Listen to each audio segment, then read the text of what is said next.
ഉൽപ്പത്തി അധ്യായം 9. നോഹയുമായി ഉടമ്പടി.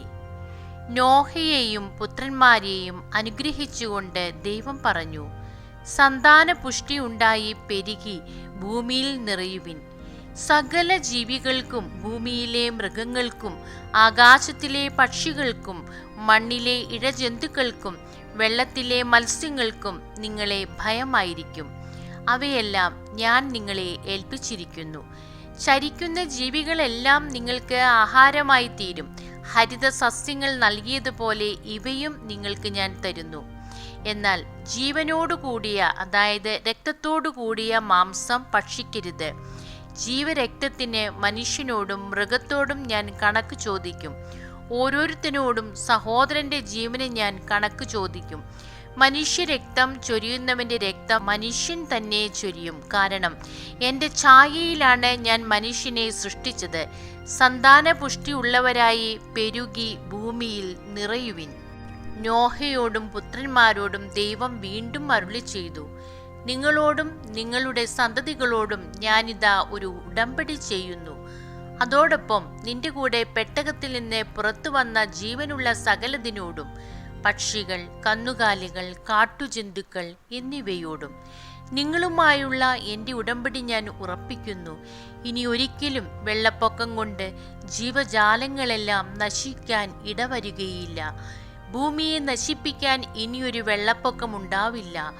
ദൈവം തുടർന്ന് അരുളി ചെയ്തു, എല്ലാ തലമുറകൾക്കും വേണ്ടി നിങ്ങളും സകല ജീവജാലങ്ങളുമായി ഞാൻ സ്ഥാപിക്കുന്ന എൻ്റെ ഉടമ്പടിയുടെ അടയാളം ഇതാണ്.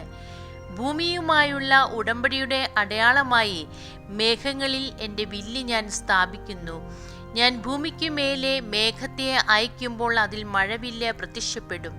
നിങ്ങളും സർവ്വജീവജാലങ്ങളുമായുള്ള എൻ്റെ ഉടമ്പടി ഞാൻ ഓർക്കും. സർവ്വജീവനെയും നശിപ്പിക്കാൻ പോരുന്ന ഒരു ജലപ്രളയം ഇനി ഒരിക്കലും ഉണ്ടാകുകയില്ല. മേഘങ്ങളിൽ മഴവില്ല് തെളിയുമ്പോൾ ഭൂമുഖത്തുള്ള എല്ലാ ജീവജാലങ്ങളുമായി ചെയ്ത എന്നേക്കുമുള്ള ഉടമ്പടി ഞാൻ ഓർക്കും.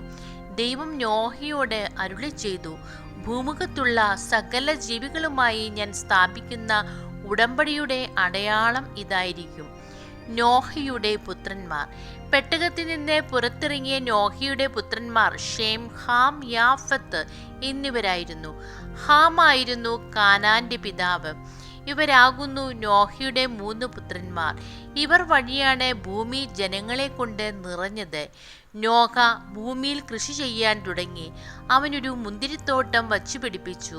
വീഞ്ഞു കുടിച്ച് മത്തനായി നോഹ കൂടാരത്തിൽ നഗ്നനായി കിടന്നു. കാനാന്റെ പിതാവായ ഹാം തന്റെ പിതാവിനെ നഗ്നനായി കാണുകയും അക്കാര്യം പുറത്തുണ്ടായിരുന്ന തന്റെ 2 സഹോദരന്മാരോടും പറയുകയും ചെയ്തു. ഷേമും യാഫത്തും ഒരു തുണിയെടുത്ത് തങ്ങളുടെ തോളിലിട്ട് പുറകോട്ട് നടന്നു ചെന്ന് പിതാവിന്റെ നഗ്നത മറച്ചു. അവർ മുഖം തിരിച്ചു പിടിച്ചിരുന്നത് കൊണ്ട് പിതാവിന്റെ നഗ്നത കണ്ടില്ല. ലഹരി വിട്ടുണർന്ന നോഹ തന്റെ ഇളയ മകൻ ചെയ്തതെന്തെന്നറിഞ്ഞു. അവൻ പറഞ്ഞു, കാനാൻ ശപിക്കപ്പെടട്ടെ. അവൻ തന്റെ സഹോദരർക്ക് ഹീനമായ ദാസ്യവേല ചെയ്യുന്നവനായി തീരും. അവൻ തുടർന്നു പറഞ്ഞു, ഷേമിന്റെ കർത്താവായ ദൈവം വാഴ്ത്തപ്പെട്ടവനാകട്ടെ. കാനാൻ ഷേമിന്റെ ദാസനായിരിക്കട്ടെ. യാഫത്തിനെ ദൈവം പുഷ്ടിപ്പെടുത്തട്ടെ.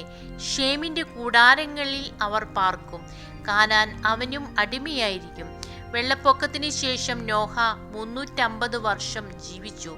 നോഹയുടെ ജീവിതകാലം 950 കൊല്ലമായിരുന്നു. അവനും മരിച്ചു. ദൈവമേ, സ്തുതി അങ്ങേക്ക് യോഗ്യമാകുന്നു.